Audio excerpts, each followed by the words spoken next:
ਸਤਿ ਸ੍ਰੀ ਅਕਾਲ। ਤੁਸੀਂ ਲੋਕਰਣ ਚੈਨਲ ਪੰਜਾਬੀ ਦੇਖ ਰਹੇ ਹੋ। ਮੈਂ ਤੁਹਾਡੇ ਨਾਲ ਸੁਖਵਿੰਦਰ ਸਿੰਘ। ਕਿਸਾਨੀ ਸੰਘਰਸ਼ ਦੇ ਵਿਚਾਲੇ ਇਤਿਹਾਸ ਤੇ ਝਾਤ ਪਾਉਣ ਦੀ ਲੋੜ ਹੈ ਕਿ ਕਿਸ ਤਰ੍ਹਾਂ ਸੰਘਰਸ਼ ਵਿੱਢੇ ਗਏ ਤੇ ਜਿੱਤਾਂ ਹਾਸਲ ਹੋਈਆਂ। ਇਸ ਸਭ ਦੇ ਵਿਚਾਲੇ ਮੁਜ਼ਾਹਰਾ ਲਹਿਰ ਜਿਹੜੀ ਪੈਪਸੂ ਦੇ ਵੇਲੇ ਚੱਲੀ ਸੀ, ਉਸ ਦੇ ਬਾਰੇ ਅਸੀਂ ਗੱਲਬਾਤ ਕਰਾਂਗੇ ਕਿ ਉਹ ਲਹਿਰ ਕੀ ਸੀ, ਕਿਸ ਤਰ੍ਹਾਂ ਜਿੱਤੀ ਗਈ, ਉਹਦੇ ਸਿੱਟੇ ਕੀ ਨਿਕਲੇ, ਕਿਸ ਤਰ੍ਹਾਂ ਲੋਕਾਂ 'ਚ ਚੇਤਨਤਾ ਪੈਦਾ ਹੋਈ। ਇਸ ਤੋਂ ਇਲਾਵਾ ਉਸ ਲਹਿਰ ਦੇ ਨਾਲ ਰਜਵਾੜਾ ਸ਼ਾਹੀ ਤੇ ਵਿਸਵੇਦਾਰਾਂ ਨੂੰ ਕਿਸ ਤਰ੍ਹਾਂ ਜਿਹੜਾ ਉਹਨਾਂ ਤੋਂ ਜਿੱਤ ਹਾਸਲ ਕੀਤੀ ਗਈ, ਉਸ ਸਭ ਦੇ ਉੱਤੇ ਗੱਲਬਾਤ ਕਰਾਂਗੇ। ਮੇਰੇ ਨਾਲ ਇਸ ਸਭ ਦੇ ਬਾਰੇ ਗੱਲਬਾਤ ਕਰਨ ਦੇ ਲਈ क्रांतिकारी किसान यूनियन के जिला जनरल सकत्तर गुरमीत सिंह दित्तूपुर मौजूद ने। गुरमीत सिंह जी, स्वागत है तुहाडा लोकरण। धन्यवाद जी अच्छे चैनल पे जी। गुरमीत सिंह जी, मुजाहरा लहर बारे अज असीं अपने दर्शकों को दसीए कि मुजाहरा लहर की सी, किद्दां शुरू हुई, की कुछ उहदे नतीजे निकले। सब तो पहले दसो कि मुजाहरा की हुंदा ताकि पता लग सके। मुजाहरा टैनेंट नूं मुजाहरा कहते हैं जी। लैंड एंड टैनेंट दो शब्द अपना अंग्रेजी दे ने जिहड़े पंजाबी च जे कहिए टैनेंट, पंजाबी च जगीरदार ते उस जगीरदार दी ज़मीन ते जिहड़ा बाहीकारा काम है खेत उहदे खेतां च काम करदा उहनूं मुजाहरा कहंदे। उर्दू दा शब्द है वैसे जी। तां इस करके भी ਜਿਹੜਾ ਸਾਡਾ ਰਾਜਾਸ਼ਾਹੀ ਜਗੀਰਦਾਰੀ ਪ੍ਰਬੰਧ ਸੀ, ਉਹਦੇ 'ਚ ਜ਼ਮੀਨ ਦਾ ਮਾਲਕ ਰਾਜ ਹੁੰਦਾ, ਰਾਜਾ ਹੁੰਦਾ। ਉਹਨੇ ਅੱਗੋਂ ਆਪਣੇ ਪਿੰਡਾਂ ਨੂੰ ਜਗੀਰਦਾਰਾਂ 'ਚ ਵੰਡਿਆ ਹੁੰਦਾ। ਤਾਂ ਪਿੰਡਾਂ ਦਾ ਉਹਦਾ ਖੇਤੀ ਦਾ ਕੰਮ ਧੰਦਾ ਕਰਨ ਲਈ ਜਿਹੜੇ ਕਾਸ਼ਤਕਾਰ ਸੀਗੇ ਉਹਨਾਂ ਨੂੰ ਮੁਜ਼ਾਹਰੇ ਦੇ ਤੌਰ ਤੇ, ਉਹਦੇ ਮੁਜ਼ਾਹਰੇ ਦੇ ਤੌਰ ਤੇ ਕੰਮ ਕਰਦੇ। ਉਹ ਜੋ ਵੀ ਖੇਤ ਦੀ ਉਪਜ ਹੁੰਦੀ ਉਹਦੀ ਜਿਵੇਂ ਹਿੱਸਾ ਉਹ ਦਿੰਦੇ, ਅੱਧ ਹਿੱਸਾ ਵੀ ਦਿੰਦੇ, 2/3 ਵੀ ਦਿੰਦੇ। ਜਿਵੇਂ ਮਤਲਬ 2 ਹਿੱਸੇ ਮਾਲਕ ਦੇ, 3 ਹਿੱਸੇ ਮੁਜ਼ਾਹਰੇ ਦੇ, ਅੱਧੋ ਅੱਧ ਵੀ ਜਿਹੜੀ ਇਸ ਦੀ ਜਿਹੜੀਆਂ ਪੈਦਾਵਾਰ ਦਾ ਜਿਹੜਾ ਬਟਾਈ ਜਾਂ ਵੰਡ ਦੀ ਤਰ੍ਹਾਂ ਦੀ ਰੇਸ਼ੋ ਤੈਅ ਹੁੰਦੀ। ਜਗੀਰਦਾਰ ਕੋਈ ਕੰਮ ਨਹੀਂ ਸੀ ਕਰਦਾ, ਸਾਰਾ ਕੰਮ ਧੰਦਾ ਮੁਜ਼ਾਹਰੇ ਕਰਦੇ। ਔਰ ਉਸ ਪਿੰਡ ਨਾਲ, ਉਸ ਜ਼ਮੀਨ ਨਾਲ ਉਹ ਬੱਝੇ ਹੁੰਦੇ। ਉਸ ਪਿੰਡੋਂ ਉਹ ਬਾਹਰ ਨਹੀਂ ਸੀ ਰਹਿ ਸਕਦੇ। ਪੁਸ਼ਤ ਦਰ ਪੁਸ਼ਤ ਇੱਕ ਤਰ੍ਹਾਂ ਨਾਲ ਉਸ ਪਿੰਡ ਜਾਂ ਜਗੀਰਦਾਰ ਦੇ ਜਿਹੜਾ ਉਹਦੇ ਏਰੀਆ ਜ਼ਮੀਨ ਦਾ ਜਾਂ ਪਿੰਡ ਦਾ, ਉਹਦੇ ਤੇ ਉਹ ਸਦੀਵੀ ਬਸਦੇ, ਉਹਦੇ ਖੇਤਾਂ 'ਚ ਕੰਮ ਕਰਦੇ ਜੀ। ਮਾਲਕ ਹੁੰਦੇ ਸੀ ਉਹ ਜ਼ਮੀਨਾਂ ਦੇ ਕਿ ਨਹੀਂ ਹੁੰਦੇ ਸੀ? ਨਹੀਂ, ਮਾਲਕ ਸੀ ਹੁੰਦੇ। ਇਹ ਅਸਲ 'ਚ ਬਾਅਦ 'ਚ ਕੁਝ ਸੋਧਾਂ ਆਈਆਂ ਨੇ। ਤਾਂ ਜਿਵੇਂ ਹੈ ਵੀ 1902 ਤੋਂ ਲੈ ਕੇ 3 ਤੱਕ ਜਾਣੀ ਹਰੇਕ ਜਿਹੜੀ ਆਪਾਂ ਰਿਆਸਤ ਹੁੰਦੀ ਸੀ ਉਹਦੇ 'ਚ ਜਾਣੀ ਅੰਗਰੇਜ਼ ਉਹਦਾ ਪ੍ਰਬੰਧਕ ਹੁੰਦਾ ਜਾਂ ਵਾਇਸਰਾਏ ਹੁੰਦਾ। ਉਸ ਰਿਆਸਤ ਦੇ ਸਮੁੱਚੇ ਪ੍ਰਬੰਧ ਤੇ ਉਹ ਨਿਗਾਹ ਰੱਖਦਾ। ਇਹਦਾ ਜੇ ਆਪਾਂ ਪਿਛੋਕੜ ਦੱਸੀਏ ਵੀ ਆਪਣੇ ਮੁਲਕ 'ਚ 600 ਤੋਂ ਉੱਪਰ ਰਿਆਸਤਾਂ ਸੀਗੀਆਂ। ਕਿਉਂਕਿ ਕੁਝ ਜਿਹੜੇ ਰਾਜਿਆਂ ਨੇ ਜਦੋਂ ਅੰਗਰੇਜ਼ ਆਏ ਨੇ ਉਹਨਾਂ ਦੀ ਈਨ ਮੰਨ ਲਈ ਸੀ। ਤਾਂ ਅਸੀਂ ਤੁਹਾਡੇ ਤਾਬੇ 'ਚ ਰਵਾਂਗੇ, ਤੁਹਾਡੀ ਹਕੂਮਤ ਦੇ ਥੱਲੇ ਰਵਾਂਗੇ। ਤਾਂ ਉਹਨਾਂ ਨੂੰ ਅੰਗਰੇਜ਼ਾਂ ਨੇ ਨਹੀਂ ਛੇੜਿਆ। ਤਾਂ ਉਹਨਾਂ ਤੇ ਉਲਟਾ ਉਹ ਜਿਹੜਾ ਅੰਗਰੇਜ਼ਾਂ ਨੂੰ ਆਪਣੀ ਕਮਾਈ 'ਚੋਂ, ਜਿਵੇਂ ਉਦੋਂ ਆਪਾਂ 16 ਆਨੇ ਜਾਂ ਰੁਪਈਏ ਦੇ 16 ਆਨੇ ਦਾ ਰੁਪਈਆ ਹੁੰਦਾ, ਉਹ 'ਚੋਂ ਵੀ 6 ਆਨੇ ਉਹ ਜਾਣੀ ਅੰਗਰੇਜ਼ ਨੂੰ ਜਿੰਨਾ ਉਹਦਾ ਟੋਟਲ ਮਾਲੀਆ ਹੁੰਦਾ ਉਹਦੀ ਰਿਆਸਤ ਦਾ ਉਹਨੂੰ ਦਿੰਦੇ। ਔਰ 10 ਆਨੇ ਜਿਹੜਾ ਰਾਜਾ ਜਾਂ ਸਟੇਟ ਰੱਖਦੀ। ਔਰ ਕਈ ਕਿਸਮ ਦੀ ਅੰਗਰੇਜ਼ਾਂ ਦੀਆਂ ਆਪਣਾ ਬਗਾਰ, ਅੰਗਰੇਜ਼ਾਂ ਲਈ ਫੌਜਾਂ, ਹੋਰ ਸਾਰਾ ਕੁਛ। ਉਹ ਇੱਕ ਤਰ੍ਹਾਂ ਦਾ ਅੰਗਰੇਜ਼ ਹਕੂਮਤ ਨੂੰ ਇੱਥੇ ਕਾਇਮ ਕਰਨ ਵਾਲੇ ਇੱਕ ਤਰ੍ਹਾਂ ਦਾ ਅੰਗਰੇਜ਼ ਹਕੂਮਤ ਦੇ ਥੰਮ ਸੀਗੇ ਸਾਡੇ ਜਿਹੜੇ ਰਾਜੇ ਮਹਾਰਾਜੇ ਪੁਰਾਣੇ। ਉਹਨਾਂ ਦੀ ਰਜ਼ਾ 'ਚ ਰਹਿਣ ਵਾਲੇ ਅੰਗਰੇਜ਼ ਜਿਹੜਾ ਪ੍ਰਬੰਧ ਨੂੰ ਕਾਇਮ ਕਰਨ ਵਾਲੇ ਇੱਥੋਂ ਦੇ ਸਾਡੀਆਂ ਜਿਹੜੀਆਂ 600 ਦੇ ਕਰੀਬ 500 ਤੋਂ ਉੱਪਰ ਜਿਹੜੀਆਂ ਰਿਆਸਤਾਂ ਨੇ, ਉਹਦਾ ਕੰਮ ਸੀਗਾ ਜੀ।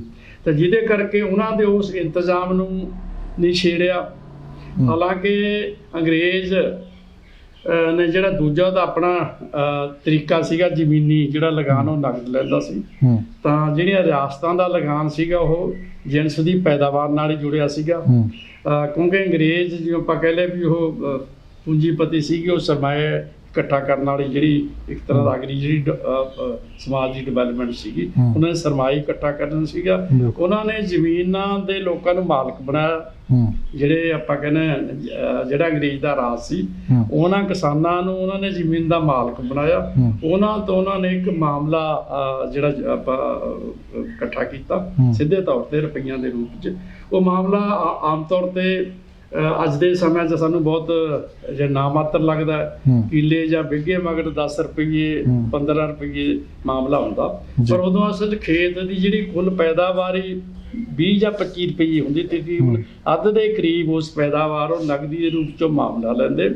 ਅੱਛਾ, ਅੰਗਰੇਜ਼ਾਂ ਦੇ ਰਾਜ ਜਿਹੜਾ ਮਾਮਲਾ, ਕਿਉਂਕਿ ਕਿਸਾਨਾਂ ਨੂੰ ਉਹਦੀਆਂ ਫਸਲਾਂ ਕਈ ਵਾਰੀ ਨਾ ਹੁੰਦੀਆਂ, ਸੋਕਾ ਹੋਣਾ ਜਾਂ ਬਾਰਿਸ਼ ਹੋਣਾ ਕੁਦਰਤੀ ਆਫਤਾਂ ਨਾਲ ਜਾਂ ਹੋਰ ਇਸ ਤਰ੍ਹਾਂ ਦੇ ਕਾਲ ਪੈਂਦੇ ਰਹਿੰਦੇ ਹੁੰਦੇ ਉਹਨਾਂ ਸਮੇਂ 'ਚ, ਤਾਂ ਬਹੁਤ ਉਹਦੀ ਜਿਹੜੇ ਜਬਰੀ ਵਸੂਲੀ ਕਰਦੇ ਅੰਗਰੇਜ਼ ਉਹਨਾਂ ਤੇ, ਤਾਂ ਜਿਹਦੇ ਲਈ ਫਿਰ ਉਹ ਸ਼ਾਹੂਕਾਰਾਂ ਤੋਂ ਕਿਸਾਨ ਆਪਣਾ ਕਰਜ਼ਾ ਲੈਂਦਾ ਉਹਦਾ ਮਾਮਲਾ ਮੋੜਨ ਲਈ। ਪੰਜਾਬ ਦੀ ਜਿਹੜੀ ਕਿਸਾਨੀ ਦੀ ਤਰਾਸਦੀ ਹੈ ਜਾਂ ਹਿਸਟਰੀ ਹੈ, ਇੱਕ ਪਾਸੇ ਜਿਹੜਾ ਜ਼ਗੀਰਦਾਰੀ ਲੁੱਟ ਵਾਲੇ ਬਾਜ਼ਾਰਾਂ ਦਾ ਸਿਸਟਮ ਚੱਲਦਾ, ਇੱਕ ਪਾਸੇ ਅੰਗਰੇਜ਼ਾਂ ਦਾ ਜਿਹੜਾ ਨਗਦ ਮਾਮਲੇ ਵਾਲਾ ਪ੍ਰਬੰਧ ਚੱਲਦਾ, ਯਾਨੀ ਦੋਨੇ ਪਾਸੇ ਜਿਹੜਾ ਇੱਥੋਂ ਦੀ ਜਿਹੜੀ ਕਿਸਾਨੀ ਹੈ ਇਹ ਜਿਹੜੇ ਦੋਹਰੀ ਲੁੱਟ ਦਾ ਸ਼ਿਕਾਰ ਆ, ਜ਼ਗੀਰਦਾਰੀ ਲੁੱਟ ਦੀ ਸ਼ਿਕਾਰ, ਔਰ ਜਿਹੜੇ ਅੰਗਰੇਜ਼ ਦੀ ਪੂੰਜੀਵਾਦੀ ਜਿਹੜਾ ਸਰਮਾਇਆ ਰਾਹੀਂ ਜਿਹੜਾ ਲਗਾਨ ਇਕੱਠਾ ਕਰਦੀ ਆ 1920 ਚ ਹਾਲਤ ਬਣ ਗਈ, ਜਿਹੜੀ ਪੰਜਾਬ ਦੇ ਕਿਸਾਨਾਂ ਸਿਰ ਹਿੰਦੁਸਤਾਨ ਦੇ ਸਾਰੇ ਕਿਸਾਨਾਂ ਤੋਂ ਵੱਧ ਕਰਜ਼ਾ ਸੀਗਾ। ਤਾਂ ਉਦੋਂ ਹੀ ਜਿਹੜੀ ਅੰਗਰੇਜ਼ਾਂ ਨੇ ਇੱਕ ਕਮਿਸ਼ਨ ਬਣਾਇਆ, ਉਹਦਾ ਹੈੱਡ ਸੀਗਾ ਡਾਰਲਿੰਗ, ਤਾਂ ਜਿਹਨੇ ਇਹ ਨਿਰਣਾ ਦਿੱਤਾ ਵੀ ਪੰਜਾਬ ਦੇ ਕਿਸਾਨਾਂ ਦੀ ਉਹਦੀ ਟੋਟਲ ਪੈਦਾਵਾਰ ਤੋਂ 5 ਗੁਣਾ ਵੱਧ ਕਰਜ਼ਾ। ਔਰ ਉਹਨਾਂ ਨੇ ਇੱਕ ਰਿਪੋਰਟ ਤਿਆਰ ਕੀਤੀ ਵੀ ਅਸਲ 'ਚ ਇਹਨਾਂ ਨੇ ਜਿਹੜਾ ਆੜਤੀ ਆ ਸੂਦਖੋਰਾਂ ਤੋਂ ਰੁਪਈਏ ਲੈ ਕੇ ਮਾਮਲਾ ਮੋੜ ਕਰਕੇ ਉਹ ਕਰਜ਼ਾਈ ਨੇ, ਜਿਹਦੇ ਕਰਕੇ ਵੀ ਉਹਨਾਂ ਨੂੰ, ਕਿਉਂਕਿ ਖੇਤੀ ਚਾਲੂ ਰੱਖਣ ਲਈ ਅੰਗਰੇਜ਼ ਦੀ ਜ਼ਰੂਰਤ ਸੀ ਵੀ ਉਹਨਾਂ ਜਿਵੇਂ ਬਾਹਰ ਪਾਕਿਸਤਾਨ ਦੇ ਜਿਹੜੇ ਜੰਗਲੀ ਇਲਾਕੇ ਖੇਤੀ 'ਚ ਆਬਾਦ ਕੀਤੇ, ਨਹਿਰਾਂ ਕੱਢੀਆਂ, ਜਾਣੀ ਪੰਜਾਬ 'ਚੋਂ ਜਿਹੜੇ ਇੱਧਰਲੇ ਇਲਾਕਿਆਂ 'ਚ ਉਹਨਾਂ ਨੂੰ ਫਿਰ ਮੁਫਤ ਜ਼ਮੀਨਾਂ ਦਿੱਤੀਆਂ, 25-25 ਏਕੜ 50-50 ਏਕੜ ਜ਼ਮੀਨਾਂ, ਜਿਹਨੂੰ ਆਪਾਂ ਕਹਿੰਦੇ ਨਵੀਂ ਬਾਹਰ ਵਸਾਈ ਉਹਨਾਂ ਨੇ, ਕਿਉਂਕਿ ਉਹਨਾਂ ਨੂੰ ਖੇਤੀ ਲਈ ਆਪਣੀ ਇੰਡਸਟਰੀ ਲਈ ਕਮਰਸ਼ੀਅਲ ਜਿਹੜੀਆਂ ਫਸਲਾਂ ਨਰਮਾ, ਕਪਾਹ, ਨੀਲ, ਤੰਬਾਕੂ, ਜਾਣੀ ਇਸ ਕਿਸਮ ਦੀ ਹਲਦੀ ਵਗੈਰਾ ਇਸ ਕਿਸਮ ਦੀਆਂ ਫਸਲਾਂ ਦੀ ਜ਼ਰੂਰਤ ਸੀਗੀ। ਉਹਨਾਂ ਨੇ ਫਿਰ ਉਸ ਢੰਗ ਦਾ ਜਿਹੜਾ ਨਰਮਾ ਬੈਲਟ ਆਪਾਂ ਕਹਿੰਦੇ ਆ, ਜਿਹੜਾ ਪਾਕਿਸਤਾਨ ਦਾ ਏਰੀਆ ਜਾਂ ਜਿੱਥੇ ਸਾਰਾ ਕੁਝ ਉੱਥੇ ਨਹਿਰਾਂ ਵੀ ਕੱਢੀਆਂ, ਤਾਂ ਇਸ ਕਰਕੇ ਉਹਨਾਂ ਨੂੰ ਖੇਤੀ ਦਾ ਚਾਲੂ ਰੱਖਣਾ, ਖੇਤੀ ਚੋਂ ਅਨਾਜ ਦੀ ਲੋੜ ਸੀ ਅੰਗਰੇਜ਼ਾਂ ਨੂੰ, ਉਹਦੀਆਂ ਫੌਜਾਂ ਲਈ ਸਾਰੇ ਕਸ ਲਈ, ਇਸ ਕਰਕੇ ਇਸ ਨਜ਼ਰੀਏ ਤੋਂ ਚਾਹੁੰਦੇ ਸੀ ਵੀ ਇਹ ਆਪਣੇ ਖਾਸ ਤੌਰ ਤੇ ਪੰਜਾਬ ਦੀ ਖੇਤੀ, ਜਿਹੜਾ ਖੇਤੀ 'ਚ ਪਹਿਲਾਂ ਹੀ ਇਹਦੀ ਜ਼ਮੀਨ ਜ਼ਰਖੇਜ਼ ਹੈ, ਸਿੰਚਾਈ ਸਹੂਲਤਾਂ ਕਰਕੇ ਪੈਦਾਵਾਰ ਵਧੀ ਔਰ ਵਧੀ ਰਹੇ, ਇਹ 'ਚ ਕਿਸਾਨ ਖੇਤੀ 'ਚ ਜੁੜੇ ਰਹਿਣ। ਜਦੋਂ ਕਿਸਾਨਾਂ ਦੇ ਹੱਥੋਂ ਖੇਤੀ ਸੂਦਖੋਰ ਆੜ੍ਹਤੀਆਂ ਦੇ ਕੋਲ ਗਹਿਣੇ ਹੋ ਗਈ ਜਾਂ ਬੈ ਹੋ ਗਈ, ਤਾਂ ਉਦੋਂ ਅੰਗਰੇਜ਼ਾਂ ਨੇ ਫਿਰ ਇੱਕ ਕਮੇਟੀ ਬਣਾਈ, ਉਹਦੇ ਇੱਕ ਨਿਯਮ ਬਣਾਏ ਵੀ ਜਿਹੜਾ ਵੀ ਕਿਸਾਨ ਤੋਂ ਬਿਨਾਂ, ਖੇਤੀ ਕਰਨ ਤੋਂ ਬਿਨਾਂ ਗੈਰ ਕਾਸ਼ਤਕਾਰ ਹੋਰ ਕਿੱਤੇ ਵਾਲਾ ਬੰਦਾ ਜ਼ਮੀਨ ਨਹੀਂ ਖਰੀਦ ਸਕੂਗਾ, ਜਿਵੇਂ ਸੂਦਖੋਰ ਨਹੀਂ ਖਰੀਦ ਸਕੂਗਾ, ਹੋਰ ਜਿਹੜਾ ਵਪਾਰੀ ਨਹੀਂ ਖਰੀਦੂਗਾ, ਜਾਣੀ ਇਕੱਲਾ ਜਿਹੜਾ ਖੇਤੀ ਕਰਨ ਵਾਲਾ ਉਹ ਮਾਲਕ ਬਣਿਆ ਰਹੂਗਾ। ਉਹ ਜਾਣੀ ਉਸ ਕਿਸਾਨ ਦੀਆਂ ਜਿਹੜੀ ਲੋੜੀ ਦਾ ਖੇਤੀ ਦੀ ਸੰਦ ਸੰਦੇੜਾ ਹੈ, ਉਹਦਾ ਖਾਣ ਵਾਲੇ ਦਾਣੇ ਨੇ, ਡੰਗਰ ਜਾਂ ਘਰ ਬਹੁਤ ਇਹੋ ਜਿਹਾ ਕੁਛ ਨਹੀਂ ਕੁਰਕ ਕਰੂਗਾ, ਜਾਂ ਉਹਦੇ ਤੇ ਫਿਰ ਉਹਨੇ ਬਕਾਇਦਾ ਜਿਹੜਾ ਸੂਦਖੋਰੀ ਨੂੰ ਨੱਥ ਪਾਈ ਅੰਗਰੇਜ਼ਾਂ ਨੇ। ਔਰ ਉਹਦੇ ਲਈ ਜਿਹੜਾ ਵੀ ਉਹਦੀ ਜਿਹੜੇ ਵਿਆਜ ਦੀ ਦਰ ਤੈਅ ਕੀਤੀ। ਮੇਰਾ ਮਤਲਬ ਕਈ ਕਿਸਮ ਦੇ ਅੰਗਰੇਜ਼ਾਂ ਨੇ ਸੋਧ ਕੀਤੇ ਤਾਂ ਕਿ ਕਿਸਾਨ ਖੇਤੀ ਨਾਲ ਜੁੜਿਆ ਰਹੇ, ਉਹ ਬਰਬਾਦ ਨਾ ਹੋਵੇ। ਪਰ ਗੁਰਮੀਤ ਸਿੰਘ ਜੀ, ਜਿਹੜੇ ਮੁਜ਼ਾਹਰਾ ਲਹਿਰ ਦੌਰਾਨ ਜਿਹੜੀ ਰਜਵਾੜਾ ਸ਼ਾਹੀ ਸ਼ੋਸ਼ਣ ਕਰਦੀ ਸੀ ਬਿਸਵੇਦਾਰਾਂ ਨੂੰ, ਉਹਨੂੰ ਭੰਨਣ ਦੇ ਲਈ ਕਿਸਾਨਾਂ ਨੇ ਕਿਸ ਤਰ੍ਹਾਂ ਦਾ ਉਪਰਾਲਾ ਕੀਤਾ? ਕਿੱਦਾਂ ਉਹ ਸੰਘਰਸ਼ ਜਿਹੜਾ ਜਿੱਤ ਦੇ ਵੱਲ ਵਧਿਆ? ਕਿਹੜੀਆਂ ਲਹਿਰਾਂ ਉਹਦੇ ਵਿੱਚ? ਪਰਜਾ ਮੰਡਲ ਲਹਿਰ ਦਾ ਵੀ ਜ਼ਿਕਰ ਕੀਤਾ ਜਾਂਦਾ ਕਿ ਉਹ ਵੀ ਸ਼ਾਮਲ ਸੀ। ਉਸ ਤੋਂ ਬਾਅਦ ਜਿਹੜਾ ਬੜਾ ਕੁਝ ਬਦਲਾਅ ਆਇਆ, ਲੋਕਾਂ ਨੂੰ ਚੇਤਨਤਾ ਲੋਕਾਂ 'ਚ ਪੈਦਾ ਹੋਈ, ਲੋਕਾਂ ਦੀ ਸੋਚ ਜਿਹੜੀ ਸਮਝ, ਜਿਨ੍ਹਾਂ ਨੂੰ ਦੱਬ ਕੇ ਕੁਚਲਿਆ ਰੱਖਿਆ ਜਾਂਦਾ ਸੀਗਾ, ਉਹ ਵੀ ਲੋਕ ਉੱਠ ਕੇ ਬਾਹਰ ਆਏ, ਉਹਨਾਂ ਨੂੰ ਪਤਾ ਲੱਗਿਆ ਕਿ ਆਖਿਰਕਾਰ ਹੋ ਕੀ ਰਿਹਾ। ਇਹਨਾਂ ਸਮਿਆਂ 'ਚ ਜਿਹੜੇ ਅੰਗਰੇਜ਼ਾਂ ਨੇ ਰਿਆਸਤਾਂ ਦੀ ਖੇਤੀ ਨੂੰ ਇੱਕ ਸਿਸਟਮ ਦੇਣ ਲਈ ਉਹਨਾਂ ਨੇ 1968 ਇੱਕ ਟੈਂਡੈਂਸੀ ਐਕਟ ਬਣਾਇਆ ਵੀ ਉਹਦੇ 'ਚ ਮਾਲਕ ਔਰ ਜ਼ਗੀਰਦਾਰ ਔਰ ਮਜ਼ਾਰੇ ਦੇ ਜਿਹੜੇ ਸੰਬੰਧ ਹੋਣਗੇ, ਕੀ ਹੋਣਗੇ। ਤਾਂ ਉਹ 'ਚ ਉਹਨਾਂ ਨੇ 1900 ਦੇ ਸ਼ੁਰੂ 'ਚ ਫਿਰ ਜਿਵੇਂ ਆਪਾਂ ਮਿਸਾਲ ਕਰੀਏ ਪਟਿਆਲਾ ਰਿਆਸਤ 'ਚ ਉਹਨਾਂ ਨੇ ਐਕਟ ਬਣਾਏ। ਅੱਛਾ, ਜਿਹੜਾ ਜ਼ਮੀਨ ਦੀ ਮਾਲਕੀ ਖਾਸ ਤੌਰ ਤੇ ਉਹਨਾਂ ਨੇ ਵੱਡੇ ਜ਼ਗੀਰਦਾਰਾਂ ਨੂੰ ਮਾਲਕ ਬਣਾਇਆ ਉਸ ਨਿਯਮ ਦੇ ਮੁਤਾਬਕ, ਜਿਹੜਾ ਮਾਲਕ ਜ਼ਮੀਨ ਕਿਸਾਨਾਂ ਦੀ ਤੇ ਮਾਲਕ ਵੱਡੇ ਜ਼ਿਮੀਂਦਾਰ ਹੋ ਗਏ, ਵੱਡੇ ਜਿਹੜੇ ਰਾਜੇ ਮਹਾਰਾਜੇ, ਉਹਨਾਂ ਦੇ ਉੱਚ ਅਧਿਕਾਰੀ ਵਗੈਰਾ, ਰਿਸ਼ਤੇਦਾਰਾਂ ਨੂੰ, ਵੱਡੇ ਰਿਸ਼ਤੇਦਾਰਾਂ ਨੂੰ ਉਹਦਾ ਮਾਲਕ ਬਣਾਇਆ। ਔਰ ਉਹਤੇ ਜਿਹੜਾ ਕਾਸ਼ਤ ਕਰਨ ਵਾਲੇ ਲੋਕਾਂ ਨੂੰ ਉਹਨਾਂ ਨੇ ਜੇ ਆਪਾਂ ਮਰੂਸੀ ਦਾ ਸ਼ਬਦ ਦਿੱਤਾ, ਮਰੂਸੀ ਦਾ ਮਤਲਬ ਹੈ ਵੀ ਇੱਕ ਹੈ ਗੈਰ ਮਰੂਸੀ, ਦੋ ਸ਼ਬਦ ਉਹਨਾਂ ਦਾ ਸਮਝ ਦਿੱਤੇ ਉਰਦੂ ਦੇ ਸ਼ਬਦ। ਮਰੂਸੀ ਦਾ ਮਤਲਬ ਵੀ ਜਿਹੜਾ ਇਹ 30 ਸਾਲ ਦਾ ਕੋਈ ਜਿਹੜਾ ਕਾਬਜ਼ਾਰ ਸੀਗਾ ਉਹ ਤੋਂ ਪਹਿਲਾਂ ਜ਼ਮੀਨ ਤੇ, ਉਹ ਵਿਸਵੇਦਾਰ ਦੇ ਮਾਲਕ ਬਣਨ ਤੋਂ ਬਾਅਦ ਉਹ ਤੇ ਕੰਮ ਕਰੂਗਾ, ਉਹਨੂੰ ਬੇਦਖਲ ਨਹੀਂ ਕਰ ਸਕੂਗਾ। ਉਹਦੀ ਪੁਸਤਦਾਰ ਪੁਸਤ ਉਸੇ ਜ਼ਮੀਨ ਤੇ ਅੱਗੋਂ ਕੰਮ ਕਰਦੀ ਰਹੂ, ਪਰ ਮਾਲਕ ਵਿਸਵੇਦਾਰ ਹੋਊਗਾ, ਮਤਲਬ ਜਿਵੇਂ ਲੀਜ਼ ਵਾਲਾ ਕੰਮ ਹੋ ਗਿਆ। ਹਾਂ ਬਸ। ਤਾਂ ਦੂਜੇ ਪਾਸੇ ਗੈਰ ਮਰੂਸੀ ਜਿਹੜਾ ਮਜ਼ਾਰਾ ਸੀਗਾ, ਜਿਹੜਾ ਉਹ ਤੋਂ ਬਾਅਦ ਚ ਆਇਆ, ਕਿਸੇ ਵਿਸਵੇਦਾਰ ਦੀ ਜ਼ਮੀਨ ਤੇ ਕਾਸ਼ਤਕਾਰ ਖੇਤੀ ਚ ਆਇਆ, ਤਾਂ ਉਹਦੇ ਲਈ ਸੀ ਉਹਨੂੰ ਜਦੋਂ ਹੀ ਮਰਜ਼ੀ ਬੇਦਖਲ ਕਰ ਸਕਦਾ ਸੀਗਾ। ਤਾਂ ਇਹਨਾਂ ਮਾੜੀਆਂ ਹਾਲਤਾਂ 'ਚ ਵੀ ਕਈ ਵਾਰੀ ਜਿਹੜਾ ਉਹਨਾਂ ਤੋਂ ਉਹ ਫਸਲ ਦਾ ਪੂਰੀ ਸਹੀ ਨਾ ਹੁੰਦੀ, ਅੱਛਾ ਬਟਾਈ ਉਵੇਂ ਘੱਟ ਹੁੰਦੀ, ਉਹਤੇ ਫਿਰ ਤਸ਼ੱਦਦ ਹੁੰਦਾ, ਉਹਦੀ ਚੀਜ਼ਾਂ ਕੁਰਕ ਹੁੰਦੀਆਂ, ਜਾਂ ਤਾਂ ਹੋਰ ਸਖਤ ਕੰਮ ਲਏ ਜਾਂਦੇ। ਇਹਦੇ 'ਚ ਖਾਸ ਕਰ ਤੋਹਫਿਆਂ ਮੌਕੇ ਜਿਹੜੇ ਮਜ਼ਾਰੇ ਉਹਨੂੰ ਜ਼ਗੀਰਦਾਰ ਨੂੰ ਤੋਹਫੇ ਵੀ ਦਿੰਦੇ, ਉਹਦੇ ਵਿਆਹ ਸ਼ਾਦੀਆਂ 'ਚ ਪੂਰੇ ਕੰਮ ਧੰਦੇ ਫਜ਼ੂਲ ਲਏ ਜਾਂਦੇ, ਯਾਨੀ ਉਹ 'ਤੇ ਪੂਰਾ ਤਸ਼ੱਦਦ। ਉਹਦੇ ਲਈ ਉਹਨਾਂ ਲਈ ਕੋਈ ਬਚਣ ਲਈ ਕੋਈ ਰਾਹ ਨਹੀਂ ਸੀ। ਇਸੇ ਸਮੇਂ 'ਚ ਫਿਰ ਜਿਹੜਾ ਮਜ਼ਾਰਿਆਂ 'ਚ ਵਿਦਰੋਹ ਹੋਏ ਜੀ 1900 ਤੋਂ ਬਾਅਦ ਦੀਆਂ ਗੱਲਾਂ ਨੇ, ਜਿਹਦੇ ਕਰਕੇ ਫਿਰ ਉਹਨਾਂ ਨੇ ਇਹਨਾਂ 'ਚ ਕੁਛ ਆਪਣੇ ਆਪ 'ਚ ਵੀ ਸਟੇਟ ਵੱਲੋਂ ਕੋਈ ਸਗੋਂ ਦਬਾਇਆ, ਉਹਨਾਂ ਨੂੰ ਯਾਨੀ ਦਬਾ ਕੇ ਹੀ ਰੱਖਿਆ ਜਾਂਦਾ ਰਿਹਾ। ਉਹਨਾਂ ਦੀਆਂ ਜਿਹੜੀਆਂ ਮੰਗਾਂ ਸਮੁੱਚੇ ਤੌਰ ਤੇ ਨਹੀਂ ਹੱਲ ਹੁੰਦੀ ਰਹੀ। ਗੁਰਮੀਤ ਸਿੰਘ ਜੀ, ਮੈਂ ਇੱਕ ਹੋਰ ਇਹਦੇ ਵਿੱਚ ਖਾਸ ਚੀਜ਼ ਦੇਖੀ ਕਿ ਰਜਵਾੜਾ ਸ਼ਾਹੀ ਦੌਰਾਨ ਕਹਿੰਦੇ ਸਕੂਲ ਨਹੀਂ ਸੀ ਖੋਲ੍ਹਣ ਦਿੱਤੇ ਜਾਂਦੇ ਪਿੰਡਾਂ ਦੇ ਵਿੱਚ, ਗੁਰਦੁਆਰੇ ਨਹੀਂ ਸੀ ਖੋਲ੍ਹਣ ਦਿੱਤੇ ਜਾਂਦੇ, ਵੀ ਕਿਤੇ ਇਹ ਨਾ ਹੋਵੇ ਲੋਕ ਗੁਰਬਾਣੀ ਦੇ ਲੜ ਲੱਗ ਕੇ ਲੋਕ ਇਨਕਲਾਬ ਦੀ ਜਿਹੜੀ ਭਾਵਨਾ ਜਿਹੜੀ ਖੜੀ ਹੁੰਦੀ ਆ ਉਹਦੇ ਖਿਲਾਫ, ਜਿਵੇਂ ਗੁਰਬਾਣੀ ਦੇ ਵਿੱਚ ਸਿੱਧਾ ਤੌਰ ਤੇ ਜਿਹੜਾ ਬਾਬਰ ਨੂੰ ਜਾਬਰ ਗੁਰੂ ਨਾਨਕ ਸਾਹਿਬ ਕਹਿ ਦਿੰਦੇ ਨੇ, ਤਾਂ ਉਹ ਚੀਜ਼ਾਂ ਨੂੰ ਲੈ ਕੇ ਵੀ ਲੋਕਾਂ ਨੂੰ ਦੂਰ ਰੱਖਿਆ ਜਾਂਦਾ ਸੀ ਕਿ ਲੋਕ ਜਿਹੜੇ ਨੇ ਇਹਨਾਂ ਚੀਜ਼ਾਂ ਵੱਲ ਨਾ ਪ੍ਰਭਾਵਿਤ ਹੋਣ। ਜੇ ਪ੍ਰਭਾਵਿਤ ਹੋ ਗਏ, ਕਹਿੰਦੇ ਗੁਰਦੁਆਰਿਆਂ 'ਚ ਇਕੱਠ ਹੋ ਗਿਆ ਜਾਂ ਇਹ ਬੱਚੇ ਇਹਨਾਂ ਦੇ ਪੜ੍ਹ ਗਏ, ਤਾਂ ਕਿਤੇ ਨਾ ਕਿਤੇ ਸਾਡੇ ਖਿਲਾਫ ਆਵਾਜ਼ ਨਾ ਚੁੱਕ ਦੇਣ। ਬਿਲਕੁਲ ਸਹੀ ਗੱਲ ਹੈ, ਕਿਉਂਕਿ ਉਹਨਾਂ ਦਾ ਹਮੇਸ਼ਾ ਹੀ ਇਹਨਾਂ ਦਾ ਇੱਕ ਨਜ਼ਰੀਆ ਰਿਹਾ ਵੀ ਸੂਝ-ਬੂਝ ਪੱਖੋਂ ਔਰ ਅਕਲ ਦੇ ਪੱਖੋਂ ਪੜ੍ਹਨਾ, ਜਾਂ ਆਸੇ-ਪਾਸੇ ਜਿਹੜਾ ਧਾਰਮਿਕ ਉਹਨਾਂ ਥਾਵਾਂ ਤੋਂ ਸਥਾਨਾਂ ਤੋਂ ਇਸ ਕਿਸਮ ਦਾ ਉਹ ਗਿਆਨ, ਇਸ ਕਿਸਮ ਦਾ ਉਹ ਆਪਣਾ ਮੌਰਲ ਨੂੰ ਉੱਚਾ ਨਾ ਕਰ ਸਕਣ। ਉਹ ਹਮੇਸ਼ਾ ਇੱਕ ਦਬੇ ਇੱਕ ਪਸ਼ੂਆਂ ਦੀ ਤਰ੍ਹਾਂ ਉਵੇਂ ਉਹਦੇ ਗੁਲਾਮ ਬਣੇ ਰਹਿਣ, ਉਹਦਾ ਹਰ ਕਿਸਮ ਦਾ ਜਿਹੜਾ ਜ਼ੁਲਮ ਅਤਿਆਚਾਰ ਸਹਿੰਦੇ ਰਹਿਣ। ਇਹ ਜਾਣੀ ਸਾਡਾ ਜਿਹੜਾ ਸਦੀਆਂ ਦਾ ਇਤਿਹਾਸ ਹੈ। ਤਾਂ ਉਹ ਮੈਂ ਆਪਾਂ ਥੋੜ੍ਹੀ ਜਿਹੀ ਵੀ ਗੱਲ ਕਰਦੀ, ਅਸਲ 'ਚ ਜਿਹੜੇ ਸਾਡੇ ਪੰਜਾਬ ਦੇ ਜ਼ਗੀਰਦਾਰ ਨੇ, ਜਿਹਨੂੰ ਆਪਾਂ ਜਿਹੜਾ ਜਦੋਂ 47 ਤੋਂ ਬਾਅਦ ਆਪਣਾ ਮੁਲਕ ਆਜ਼ਾਦ ਹੋਇਆ, ਜਿਹੜੀਆਂ 8 ਰਿਆਸਤਾਂ ਨੂੰ ਉਹਨਾਂ ਨੇ ਇਕੱਠੇ ਕਰਕੇ ਉਹਨੂੰ ਪੈਪਸੂ ਦਾ ਨਾਮ ਦਿੱਤਾ। ਤਾਂ ਜਿਹਦੇ 'ਚ ਮੁੱਖ ਤੌਰ ਤੇ ਪਟਿਆਲਾ, ਨਾਭਾ, ਜੀਂਦ, ਸੰਗਰੂਰ, ਮਲੇਰਕੋਟਲਾ, ਕਪੂਰਥਲਾ ਵਗੈਰਾ, ਇਹ ਜਾਣੀ 8 ਜਿਹੜੀਆਂ ਰਾਜਿਆਂ ਦੀਆਂ ਰਿਆਸਤਾਂ ਸੀਗੀਆਂ, ਕਲਸੀ ਰਿਆਸਤ ਵਗੈਰਾ, ਜਾਣੀ ਇਹ ਸਾਰੀਆਂ ਰਿਆਸਤਾਂ ਦਾ ਉਹਨੇ ਮੁੜ ਕੇ ਇੱਕ ਤਰ੍ਹਾਂ ਦਾ ਇਹਦੇ ਪੰਜਾਬ ਦੇ ਵਿਦਨ ਸਟੇਟ ਬਣਾਈ। ਫਿਰ ਅੱਗੋਂ ਜਾ ਕੇ ਪੰਜਾਬ ਚ ਮਰਜ ਹੋਊਗੀ।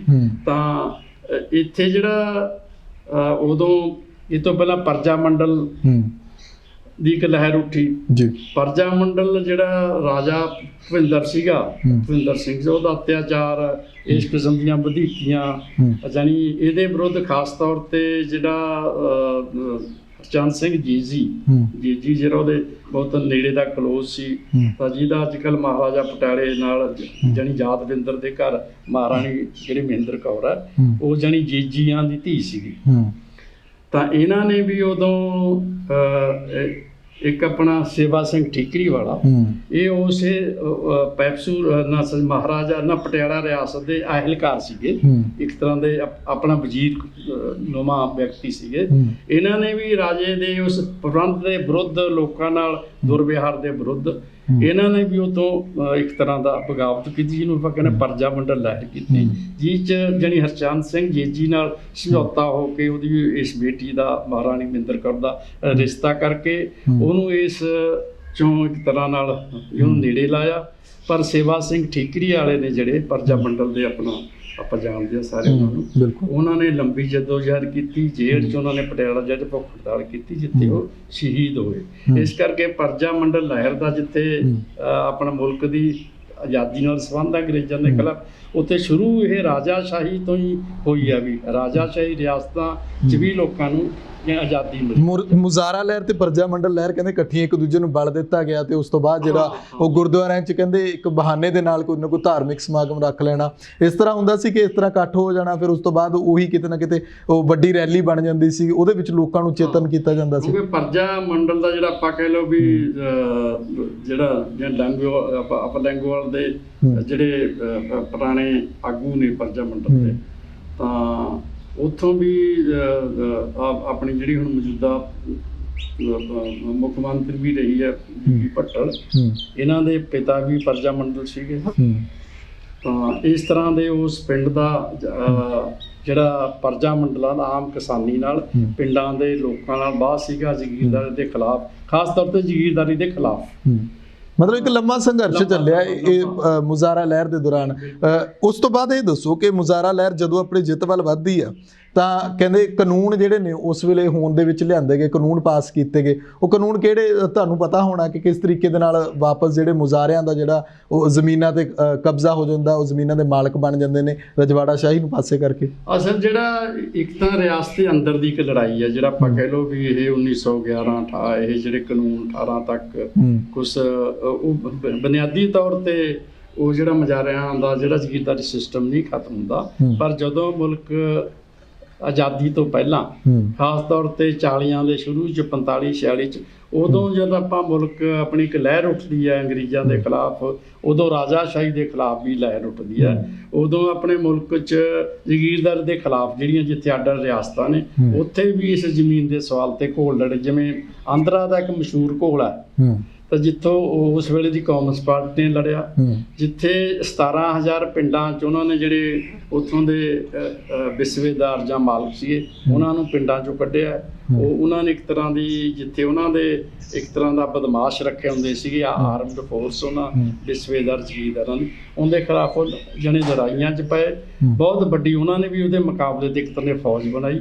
ਇਸੇ ਤਰ੍ਹਾਂ ਆਪਣਾ ਬੰਗਾਲ ਦੀ ਭੰਗਾ ਦੀ ਮੂਵਮੈਂਟ ਹੈ, ਉਸੇ ਵੇਲੇ ਜਿਹੜੇ ਵੀ ਜਿਹੜਾ ਬਟਾਈ ਦਾ ਹਿੱਸਾ ਸਾਨੂੰ ਤੀਜਾ ਹਿੱਸਾ ਮਿਲੇ। ਮੇਰਾ ਮਤਲਬ ਵੀ ਅੱਡ ਅੱਡ ਸਟੇਟਾਂ 'ਚ ਜ਼ਗੀਰਦਾਰਾਂ ਦੇ ਖਿਲਾਫ ਜਿਹੜੇ ਮੁਜ਼ਾਰੇ ਲੋਕ ਨੇ, ਉਹ ਕਾਸ਼ਤਕਾਰ ਲੋਕ ਨੇ, ਉਹਨਾਂ ਦੀਆਂ ਲਹਿਰਾਂ ਉੱਠੀਆਂ ਨੇ। ਹਾਂ, ਆਪਣੇ ਜਿਹੜਾ ਪੰਜਾਬ ਦਾ ਇਤਿਹਾਸ ਹੈ 1945 42 46 ਦੇ ਏਰ ਗੇੜ 'ਚ ਇਹ ਜਿਹੜੀ ਕਮਿਊਨਿਸਟ ਪਾਰਟੀ ਦੀ ਅਗਵਾਈ ਥੱਲੇ, ਖਾਸ ਤੌਰ ਤੇਜਾ ਸਿੰਘ ਸੁਤੰਤਰ ਦੀ ਅਗਵਾਈ ਥੱਲੇ, ਇਹ ਨਾ ਆਪਣਾ ਜਿਹੜਾ ਰਿਆਸਤ ਦੇ ਆਪਣਾ 784 ਪਿੰਡ ਨੇ ਖੇੜਾ ਰਿਆਸਤ ਦੇ, ਇਹਨਾਂ ਪਿੰਡਾਂ 'ਚ ਉਹਨਾਂ ਨੇ ਇਸ ਮੂਵਮੈਂਟ ਦੀ ਅਗਵਾਈ ਕੀਤੀ। ਤਾਂ ਜਿਨ੍ਹਾਂ ਨੇ ਅਸਲ 'ਚ ਫਿਰ ਜਿਵੇਂ ਕਿਸ਼ਨਗਰ ਪਿੰਡ ਹੈ ਆਪਣਾ ਬਹੁਤ ਵੱਡਾ ਪਿੰਡ ਹੈ ਮਾਨਸਾ 'ਚ ਜੀ, ਤਾਂ ਉਸ ਪਿੰਡ 'ਚ ਇੱਥੋਂ ਦੀ ਆਪਣੀ ਰਿਆਸਤ ਦੀ ਮਹਾਰਾਜਾ ਯਾਦਵਿੰਦਰ ਦੀ ਫੌਜ ਵੀ ਗਈ ਉਸ ਪਿੰਡ ਨੂੰ ਦਬਾਉਣ ਲਈ ਮੁਜ਼ਾਰਿਆਂ ਨੇ। ਉਧਰ ਕਿਸਾਨਾਂ ਨੂੰ ਦਬਾਉਣ ਲਈ ਫੌਜ ਲਾਤੀ। ਹਾਂ ਬਿਲਕੁਲ, ਮਹਾਰਾਜਾ ਉਦੋਂ ਯਾਦਵਿੰਦਰ, ਕੈਪਟਨ ਅਮਰਿੰਦਰ ਸਿੰਘ ਦੇ ਪੁਰਖਿਆਂ ਨੇ। ਹਾਂ ਜਿਹਦੇ ਪਿਤਾ ਜੀ। ਤਾਂ ਜਿਹਦੇ ਕਰਕੇ ਵੀ ਫਿਰ ਉਹ ਪੂਰੇ ਪਿੰਡ ਨੇ, ਉਸ ਇਲਾਕੇ ਨੇ ਵੀ ਉਹਨਾਂ ਨਾਲ ਟੱਕਰ ਲਈ। ਆਖਰ ਤੇ ਉਹ ਲੜਾਈ ਜਦੋਂ 47 ਤੋਂ ਬਾਅਦ ਉਹ ਚੱਲਦੀ ਰਹੀ। ਮੁਜ਼ਾਰਿਆਂ ਨੇ ਜਬਰੀ ਉਹਨਾਂ ਜ਼ਮੀਨਾਂ ਤੇ ਕਬਜ਼ਾ ਕੀਤਾ, ਵਿਸਵੇਦਾਰਾਂ ਨੂੰ ਪਿੰਡਾਂ 'ਚੋਂ ਖਦੇੜਿਆ।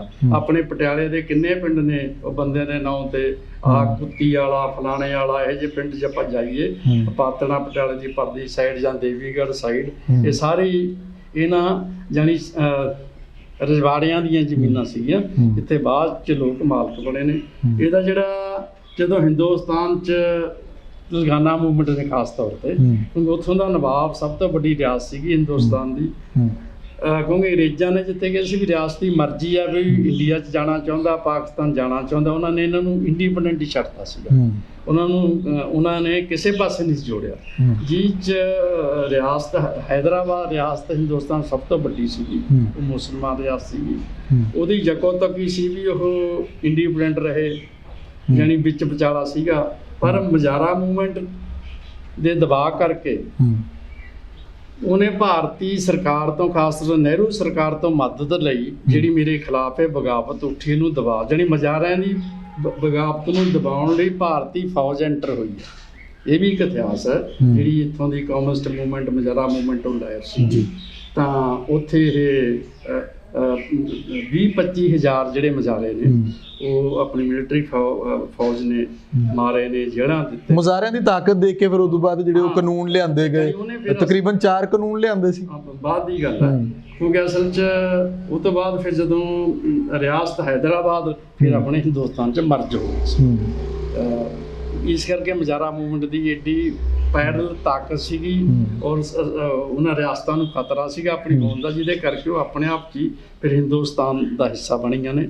ਔਰ ਹਿੰਦੁਸਤਾਨ ਸਰਕਾਰ ਨੇ ਫਿਰ ਉਸ ਸਮੱਸਿਆ ਨੂੰ ਜਿਹੜਾ ਫਿਰ ਮੁਜ਼ਾਹਰਾ ਐਕਟ ਬਣੂਗਾ, ਕਾਨੂੰਨ ਬਣਾਊਗਾ, ਫਿਰ ਵੱਲਭ ਭਾਈ ਪਟੇਲ ਦੇ ਅੰਡਰ ਉਹ ਇਹ ਆਪਾਂ ਹੋਮ ਮਿਨਿਸਟਰ ਸੀਗਾ, ਉਹ ਰਿਆਸਤਾਂ 'ਚ ਮੁਜ਼ਾਹਰਿਆਂ ਨੂੰ ਦਬਾਉਣ ਲਈ, ਰਿਆਸਤਾਂ ਨੂੰ ਹਿੰਦੁਸਤਾਨ ਦਾ ਹਿੱਸਾ ਬਣਾਉਣ ਲਈ ਉਹਨੇ ਇਹ ਇੱਕ ਤਰ੍ਹਾਂ ਦੇ ਯਤਨ ਕੀਤੇ।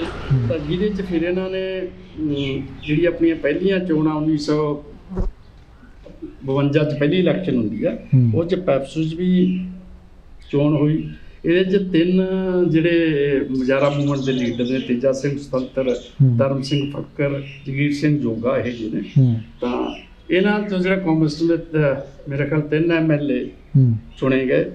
ਤਾਂ ਮੁੱਖ ਮੰਤਰੀ ਬਣਨ ਲਈ ਕਾਂਗਰਸ ਤੇ ਇੱਕ ਅਕਾਲੀ ਪਾਰਟੀ, ਗਿਆਨ ਸਿੰਘ ਰਾੜੇ ਵਾਲਾ ਅਕਾਲੀਆਂ ਨਾਲ ਸੀਗਾ, ਤਾਂ ਦੂਜੀ ਧਿਰ ਸੀਗੀ ਕਾਂਗਰਸ ਨਾਲ ਜੀ। ਤਾਂ ਉਹਨਾਂ ਨੂੰ ਆਪਣੀ ਸਰਕਾਰ ਬਣਾਉਣ ਲਈ 1 ਜਾਂ 2 ਵੋਟਾਂ ਦੀ ਲੋੜ ਸੀਗੀ। ਤਾਂ ਉਸ ਵੇਲੇ ਦੇ ਕਾਂਗਰਸਟਾਂ ਨੇ ਜਿਹੜੇ 2 ਜਾਂ 3 MLA ਚੁਣੇ ਸੀਗੇ, ਉਹਨਾਂ ਨੇ ਉਸ ਵੇਲੇ ਦੇ ਮੁੱਖ ਮੰਤਰੀ ਨਾਲ, ਗਿਆਨ ਸਿੰਘ ਰਾੜੇ ਨਾਲ, ਵੀ ਅਸੀਂ ਆਪਣੇ ਤੈਨੂੰ 2 ਜਾਂ 3 ਵੋਟਾਂ ਦੇ ਕੇ ਤੇਰੀ ਸਰਕਾਰ ਬਣਾ ਦੇਣੀ, ਪਰ ਤਾਂ ਇਹ ਜਿਹੜਾ ਮੁਜ਼ਾਹਰਿਆਂ ਨੂੰ ਜ਼ਮੀਨਾਂ ਦਾ ਮਾਲਕ ਬਣਾਉਣਾ ਹੋਊਗਾ। ਇਸ ਕੰਪਰੋਮਾਈਜ਼ 'ਚ ਫਿਰ ਉਹਨਾਂ ਨੇ ਵੋਟਾਂ, ਪਰ ਸੈਂਟਰ 'ਚ ਸੀਗੀ ਸਰਕਾਰ ਕਾਂਗਰਸ ਦੀ। ਗਿਆਨ ਸਿੰਘ ਰਾੜੇ ਵਾਲੇ ਜਿਹੜਾ ਪੈਪਸੂ ਦਾ ਪਹਿਲਾ ਮੁੱਖ ਮੰਤਰੀ ਸੀ, ਉਹਨੇ ਮਤਾ ਵੀ ਪਾਇਆ ਵੀ ਇਹਨਾਂ ਨੂੰ ਮਾਲਕ ਬਣਾਇਆ ਜਾਵੇ ਮੁਜ਼ਾਹਰਿਆਂ ਨੂੰ, ਪਰ ਕਿਉਂ ਕਾਂਗਰਸ ਸਰਕਾਰ ਕਰਕੇ ਉਹ ਫਿਰ ਨਹੀਂ ਉਹਨਾਂ ਨੇ ਇਹ ਪਾਸ ਕੀਤਾ ਸੈਂਟਰ ਨੇ। ਤਾਂ ਫਿਰ ਬਾਅਦ 'ਚੋਂ ਸਰਕਾਰ ਦੀ ਟੁੱਟੀ, ਫਿਰ ਬਿਰਸ਼ਪਾਨ ਮੁੱਖ ਮੰਤਰੀ ਬਣਿਆ, ਇੱਕ ਉਹ ਕਾਂਗਰਸੀ ਸੀਗਾ। ਉਹਦੇ ਨਾਲ ਵੀ ਕਾਮਰੇਡਾਂ ਨੇ ਫਿਰ ਕਿਹਾ ਵੀ ਸਾਡੇ ਹੱਕ 'ਚ ਇਹ ਐਕਟ ਬਣਾਉਣੇ ਹੋ ਤਾਂ ਤੇਰੀ ਸਰਕਾਰ ਬਣਾਉਣੀ ਹੈ। ਉਹਨਾਂ ਦੇ ਜਿਹੜਾ ਕਮਿਊਨਿਸਟਾਂ ਦੇ ਬੈਲੈਂਸ ਨਾਲ ਫਿਰ ਉਹ ਸਰਕਾਰ ਟੁੱਟੀ, ਬਿਰਸ਼ਪਾਨ ਦੀ ਸਰਕਾਰ ਬਣੀ, ਉਹ ਮੁੱਖ ਮੰਤਰੀ ਬਣਿਆ। ਤਾਂ ਸੈਂਟਰ ਵੱਲੋਂ ਇਹ ਪਾਸ ਹੋ ਗਿਆ। ਉਹਨਾਂ ਨੇ ਵੀ ਬਹੁਤ ਘੱਟ ਕੀਮਤ ਦੇ ਕੇ ਉਹਨਾਂ ਨੂੰ ਮਾਲਕ ਬਣ ਗਏ, ਜਾਣੀ 1 ਆਨਾ ਰੁਪਈਏ ਦਾ, ਜਾਣੀ ਜ਼ਮੀਨ ਦੀ ਕੁੱਲ ਕੀਮਤ ਦਾ 16ਵਾਂ ਹਿੱਸਾ ਦੇ ਕੇ ਤੁਸੀਂ ਮਾਲਕ ਬਣ ਜਾਓ। ਪਰ ਕਮਿਊਨਿਸਟਾਂ ਨੇ ਉਦੋਂ ਦੂਜਾ ਨਹੀਂ ਵੀ ਇਸ ਤਾਂ ਕੁਛ ਵੀ ਨਹੀਂ ਦੇਣਾ, ਸੌਦੇਬਾਜ਼ੀ ਕਿਸਾਨਾਂ ਨਾਲ, ਜਾਣੀ ਸਰਕਾਰਾਂ ਦੇ ਕਾਨਾਂ ਦੇ ਕੇ ਬਣ ਜਾਓ ਮਾਲਕ। ਅੱਛਾ, ਕਾਮਰੇਡਾਂ ਦਾ ਸੀਗਾ ਨਜ਼ਰੀ ਵੀ ਇਸ ਤਾਂ ਕੁਛ ਵੀ ਨਹੀਂ ਦੇਣਾ। ਅੱਛਾ, ਪਰ ਦੂਜੇ ਪਾਸੇ ਜਿਹੜਾ ਲੋਕਾਂ 'ਚ ਮੁਜ਼ਾਹਰਿਆਂ ਨੂੰ ਤਾਂ ਜ਼ਮੀਨ ਚਾਹੀਦੀ ਸੀ, ਬਿਲਕੁਲ। ਉਹ ਕਹਿੰਦੇ ਕਨੇ ਦਾ ਕੀ ਹੈ, ਉਹ ਕਾਮਰੇਡਾਂ ਨੂੰ ਛੱਡ ਕੇ 1 ਆਨਾ ਦੇ ਕੇ ਰੁਪਈਏ ਬਣ ਗਏ, ਮੇਰਾ ਮਤਲਬ ਮਾਲਕ ਬਣ ਗਏ ਜ਼ਮੀਨਾਂ ਦੇ। ਤਾਂ ਜਿਹਦਾ ਸਿੱਟਾ ਇਹ ਨਿਕਲਿਆ ਵੀ ਜਿਹੜਾ ਕਮਿਊਨਿਸਟਾਂ ਦਾ ਪੁਰਾਣਾ ਇਤਿਹਾਸ ਹੈ ਲੜਨ ਵਾਲਾ, ਸ਼ੁਰੂ 'ਚ ਕਮਿਊਨਿਸਟਾਂ ਨੇ ਮੁਜ਼ਾਹਰਾ ਮੂਵਮੈਂਟ ਲੜੀਆਂ, ਹੋਰ ਸਟਰਗਲਾਂ ਲੜੀਆਂ, ਉਹਦੀ ਇੱਜ਼ਤ ਸੀਗੀ ਲੋਕਾਂ 'ਚ, ਯਾਨੀ ਪਹਿਲੀ ਪਾਰਲੀਮੈਂਟ 'ਚੋਂ ਵੱਡੀ ਆਪੋਜੀਸ਼ਨ ਪਾਰਟੀ ਬਣੀ। ਪਰ ਉਹ ਅਗਲਾ ਪ੍ਰਸੰਗ ਹੈ ਜਦੋਂ ਤੁਸੀਂ ਪੋਲੀਟੀਕਲ ਮੋਟਿਵ ਛੱਡਦੇ ਹੋ, ਆਰਥਿਕਵਾਦ 'ਚ ਪੈ ਜਾਓ, ਸਮਝੌਤੇ 'ਚ ਪੈ ਜਾਓ, ਕੁਝ ਚੀਜ਼ਾਂ ਰੈਤਾਂ 'ਚ ਲੈ ਲਓ, ਉਸ ਪ੍ਰਬੰਧ ਨੂੰ ਬਦਲ ਤੱਕ ਨਾ ਲੜੋ, ਉਹ ਤੁਹਾਡੀ ਪੋਲੀਟਿਕਸ ਨਾ ਹੋਵੇ, ਤਾਂ ਉਹ ਮੂਵਮੈਂਟ ਫੇਲ ਹੋ ਜਾਂਦੀ ਹੈ। ਫਿਰ ਉਹ ਮੁਜ਼ਾਹਰੇ ਤਾਂ ਫਿਰ ਮਾਲਕ ਬਣ ਕੇ ਉਹਦਾ ਧਨੀ ਕਿਸਾਨ ਬਣ ਗਏ। ਕਾਮਰੇਡ ਵਿਚਾਰਿਆਂ ਨੂੰ ਫਿਰ ਵੋਟਾਂ ਪਾਉਣੋਂ ਵੀ ਹਟ ਗਏ। ਉਹਨਾਂ 'ਚ ਇੱਜ਼ਤ ਰਹੀ ਜਿੰਨਾ ਚਿਰ ਉਹ ਪਹਿਲਾਂ ਲੜੇ, ਉਹਨਾਂ ਚਿਰ ਉਹਨਾਂ ਨੂੰ ਚੰਗੀਆਂ MLA ਬਣਦੇ ਰਹੇ, MP ਵੀ ਆਪੋਜੀਸ਼ਨ ਪਾਰਟੀ ਦੇ ਤੌਰ ਤੇ ਸੈਕੰਡ ਇਹ ਵੱਡੀ ਪਾਰਟੀ। ਮਤਲਬ ਉਦੋਂ ਲੋਕਾਂ ਨੂੰ ਪਤਾ ਲੱਗ ਗਿਆ ਵੀ ਸਾਡੀਆਂ ਤਾਂ ਜ਼ਮੀਨਾਂ ਜਾ ਰਹੀਆਂ, ਸਾਨੂੰ ਜਾਗ ਜਾਣਾ ਚਾਹੀਦਾ। ਲੋਕਾਂ ਦਾ ਤਾਂ ਜ਼ਮੀਨ ਨਾਲ ਸੀਗਾ ਇੰਟਰਸਟ। ਜਿਆਦਾ ਕਮਿਊਨਿਸਟਾਂ ਦੀ ਪੋਲੀਟਿਕਸ ਜਿਹੜੀ ਸਮਾਜਵਾਦੀ ਉਹਨੂੰ ਮਾਲਕ ਨਾ ਬਣਾਉਂਦੀ, ਉਹਨੂੰ ਜੁਆਇੰਟ ਇੱਕ ਜਿਹੜਾ ਸੋਸ਼ਲ ਪੈਟਰਨ ਤੇ ਜਿਹੜੀ ਸਾਂਝੀ ਮਾਲਕੀ ਵਾਲਾ ਇੱਕ ਬਦਲ ਦਿੰਦੀ। ਬਦਲ ਇਸੇ ਸਿਸਟਮ ਦਾ ਦੇਤਾ, ਮਾਲਕ ਬਣਨਾ, ਨਿੱਜੀ ਪ੍ਰਾਪਰਟੀ ਵਾਲਾ ਕਨਸੈਪਟ ਹੈ ਜਿਹੜਾ ਇਸ ਬੁਰਜਾ ਸਿਸਟਮ ਦਾ, ਤਾਂ ਉਹਦੇ 'ਚ ਫਿਰ ਉਹ ਸਾਰੀਆਂ ਚੀਜ਼ਾਂ, ਸਾਰੀ ਮੂਵਮੈਂਟ ਖਪਤ ਹੋ ਗਈ। ਉਹ ਮਾਲਕ ਬਣ ਗਏ, ਉਹਨਾਂ ਨੇ ਕੀ ਲੈਣਾ ਫਿਰ ਕਾਮਰੇਡਾਂ ਤੋਂ। ਜੀ ਅੱਜ ਦੇ ਸੰਦਰਭ 'ਚ ਕਿੱਦਾਂ ਦੇਖਦੇ ਹੋ ਕਿਸਾਨੀ ਅੰਦੋਲਨ ਚੱਲ ਰਿਹਾ? ਕਿਉਂਕਿ ਕਈ ਵਾਰੀ ਇਦਾਂ ਹੁੰਦਾ ਉੱਥੇ ਸਟੇਜਾਂ ਤੋਂ ਵੀ ਕਹਿ ਦਿੱਤਾ ਜਾਂਦਾ ਹੈ ਕਿ ਕੋਈ ਕਹਿੰਦਾ ਇਹ ਕਾਮਰੇਡ ਨੇ, ਕੋਈ ਕਹਿੰਦਾ ਇਹ ਹੋਰ ਪਾਸੇ ਵੱਖਵਾਦੀਆਂ ਵਾਲੀ ਸੋਚ ਆ, ਉਹ ਚੀਜ਼ਾਂ। ਕਿਉਂਕਿ ਜਦੋਂ ਮੁਜ਼ਾਹਰਾ ਲਹਿਰ ਚੱਲੀ ਸੀ ਉਦੋਂ ਧਾਰਮਿਕ ਜਿਹੜੀ ਵੀ ਉਹ ਵੀ ਗਤੀਵਿਧੀਆਂ ਉਹ ਵੀ ਕੰਮ ਆਈਆਂ ਕਿਤੇ ਨਾ ਕਿਤੇ, ਸਿਆਸੀ ਗਤੀਵਿਧੀਆਂ ਉਹਨਾਂ ਤੋਂ ਵੀ ਲਾਹਾ ਲਿਆ ਉਹਨਾਂ ਨੇ, ਪ੍ਰਜਾ ਮੰਡਲ ਲਹਿਰ ਤੋਂ ਵੀ ਲਾਹਾ ਲਿਆ, ਹਰ ਕਿਸੇ ਨੂੰ ਨਾਲ ਜੋੜ ਕੇ ਜਿਹੜਾ ਭਾਵੇਂ ਕਿ ਲੰਮਾ ਚਲੀ ਤੇ ਉਸ ਤੋਂ ਬਾਅਦ ਜਿਹੜੇ ਉੱਥੇ ਕਾਨੂੰਨ ਵੀ ਉਹਨਾਂ ਨੂੰ ਲਾਗੂ ਕਰਨੇ ਪਏ, ਕਾਨੂੰਨ ਬਣਾਉਣੇ ਪਏ। ਅੱਜ ਦੇ ਸਮੇਂ ਦੇ ਵਿੱਚ ਕਿੱਦਾਂ ਦੇਖਦੇ ਇਸ ਸਭ ਨੂੰ ਕਿ ਕਿਸ ਤਰ੍ਹਾਂ ਜਿਹੜਾ ਉਹ ਜੇ ਸੰਘਰਸ਼ ਜਿੱਤਣਾ ਤਾਂ ਕਿੱਦਾਂ ਜਿੱਤੇ ਜਾ ਸਕਦਾ? ਅਸਲ ਜਿਹੜਾ ਸਾਡਾ ਉਸ ਜਿਹੜਾ ਮੁਜ਼ਾਹਰਾ ਮੂਵਮੈਂਟ ਹੈ ਨਾ, ਉਹ ਇੱਕ ਹਕੀਕਤ ਨਾਲ ਜੁੜੀ ਗੱਲ ਸੀਗੀ। ਜੇ ਮੈਂ ਤੁਹਾਨੂੰ ਕਹਾਂ ਉਹਨਾਂ 'ਚ ਕੋਈ ਇਹ ਜਿਹੜਾ ਧਰਮ ਵਾਲਾ ਬਖਰੇਵਾ ਨਹੀਂ ਸੀਗਾ। ਬਾਅਦ ਚੋਂ ਜਿਵੇਂ ਕਾਮਰੇਡ ਇੱਕ ਬਰੇਮ ਲੱਗਦਾ ਵੀ ਧਰਮ ਦੇ ਐਂਟੀ ਹੋ ਗਏ, ਅਸੀਂ ਇਹਨੂੰ ਫ੍ਰੀ ਮੰਨਦੇ ਹਾਂ, ਉਹ ਅਸਲ 'ਚ ਜ਼ਿਆਦਾ ਪ੍ਰੋਪਗੈਂਡਾ ਹੋ। ਜਿਵੇਂ ਜਿਹੜੇ ਹਰਜਿੰਦਰ ਸਿੰਘ ਭੱਠਲ ਹੈ, ਉਹ ਵੀ ਪ੍ਰਜਾ ਮੰਡਲ ਤੋਂ ਲੈ ਕੇ ਕਾਂਗਰਸ ਪਾਰਟੀ ਦਾ ਮੈਂਬਰ, ਉਹਦੇ ਗਾਤਰਾ ਪਾਇਆ ਸੀ, ਅੰਮ੍ਰਿਤਧਾਰੀ ਸੀ, ਉਹ 4-5 ਵਾਰੀ MLA ਬਣਿਆ ਕਾਂਗਰਸ ਪਾਰਟੀ ਵੱਲੋਂ। ਉਦੋਂ ਜਾਣੀ ਕਲਚਰ ਹੀ ਇਹ ਸੀਗਾ, ਮੂਵਮੈਂਟ ਲਈ ਲੜਨਾ, ਕਿਸੇ ਕਾਜ਼ ਲਈ ਲੜਨਾ। ਹੁਣ ਅਸਲ 'ਚ ਉਹਦੇ 'ਚੋਂ ਉਸ ਅਸਲ ਜਿਹੜੀ ਲੜਾਈ ਤੋਂ ਉਸ ਪੋਲੀਟਿਕਸ ਜਿਹੜੀ ਕਾਂਗਰਸ ਪੋਲੀਟਿਕਸ ਦੇ ਸਮਾਜ ਨੂੰ ਬਦਲਣ ਵਾਲੀ ਹੈ। ਕਿਉਂਕਿ ਜ਼ਗੀਰਦਾਰੀ ਸਿਸਟਮ ਤੋਂ ਬਾਅਦ ਜਿਹੜਾ ਲੋਕਾਂ ਦਾ ਸਿਸਟਮ ਹੈ, ਆਮ ਲੋਕਾਂ ਦਾ ਸਾਰੇ ਦਾ ਜ਼ਮੀਨ ਜਿਹੜੀ ਪ੍ਰਾਪਰਟੀ ਸਮਾਜ ਦੀ ਹੋਵੇ, ਸਭ ਦੀ ਹੋਵੇ, ਇਸ ਪੋਲੀਟਿਕਸ ਤੋਂ ਕਾਮਰੇਡ ਨਿਕਲ ਗਏ। ਇਸ ਕਰਕੇ ਉਹ ਫਿਰ ਅੱਜ ਦੀ ਜਿਹੜੀ ਇਸ ਪੋਲੀਟਿਕਸ ਵੀ ਉਹ ਜ਼ੀਰੋ ਹੋ ਗਈ।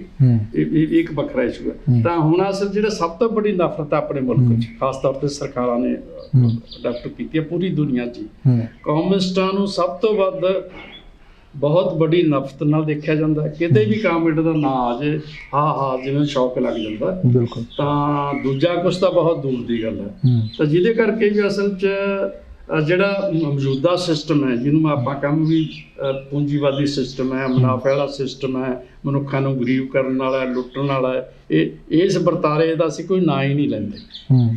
ਇਹਦਾ ਨਾਂ ਲੈਣਾ ਚਾਹੀਦਾ।